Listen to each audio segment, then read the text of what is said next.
I don't know the people Prince considered to be his friends. I don't know the kinds of things they did to warrant their place within the entertainer's inner circle. And it is impossible for anyone to say what may or may not have been in their hearts. But 2 years after the musician's death, one thing is clear. Prince Rogers Nelson's friends betrayed him. On Thursday, law enforcement investigators in Minnesota announced that no one would be charged in the 2016 death of the performer, whose body was found in an elevator in his Paisley Park home and recording studio. According to documents from the investigation released online last week, Prince had nearly 68 micrograms of fentanyl per liter of blood in his system at the time of his death. That's 22 times the amount absorbed by a cancer patient who regularly wears a prescription fentanyl patch to manage pain. The fentanyl tablets Prince concealed in aspirin bottles on a bedside table were obtained illegally. With so many people constantly clinging to his celebrity, someone surely knows how they ended up there. But apparently no one is talking. And that's a shame. Prince's cousin, Charles Chaz Smith, expressed the family's outrage. I'm outraged by people in Prince's inner circle not speaking up about what really happened. Those people who were around him when he died, they know what went on. Prince joins the ranks of other entertainment icons who publicly seem to have it all but behind closed doors were weathering in pain alone. Michael Jackson, Amy Winehouse, Whitney Houston, Heath Ledger, River Phoenix and Anna Nicole Smith, to name a few.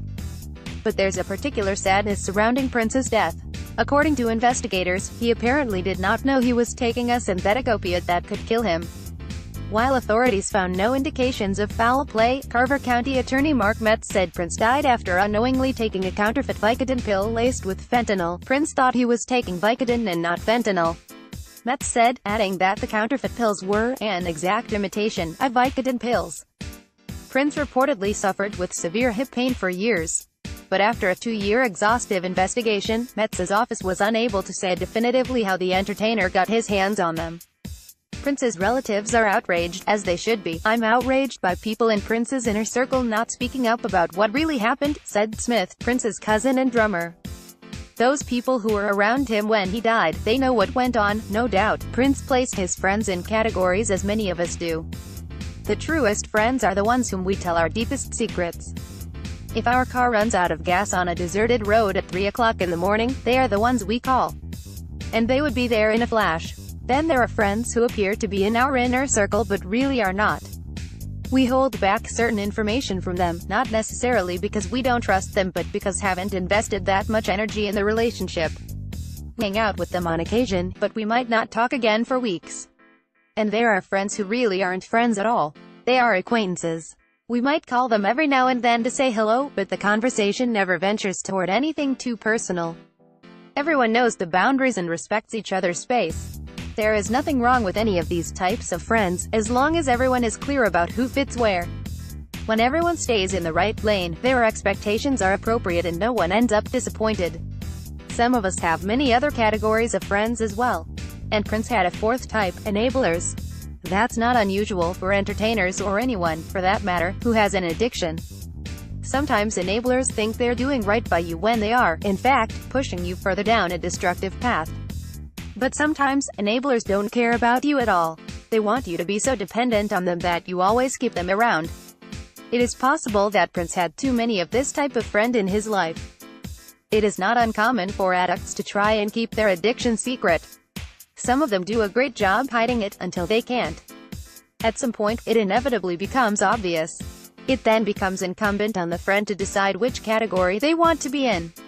Prince apparently surrounded himself with enablers. Metz acknowledged that some of Prince's friends might have enabled him as they tried to protect him. But after an extensive investigation, officials weren't able to come up with credible evidence to charge anyone.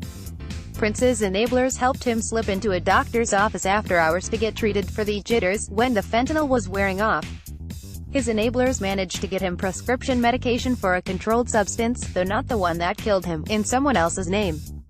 On a flight from Atlanta shortly before his death, enablers got the plane to make an emergency stop in rural Illinois after the singer overdosed on opioids.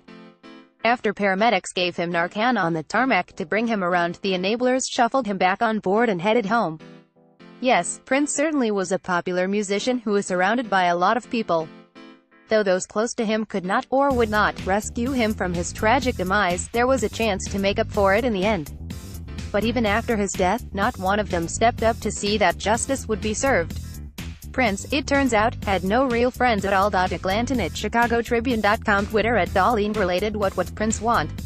2 years later, his estate is a mess and his legacy unclear. Files show rising alarm in Prince's circle as health failed.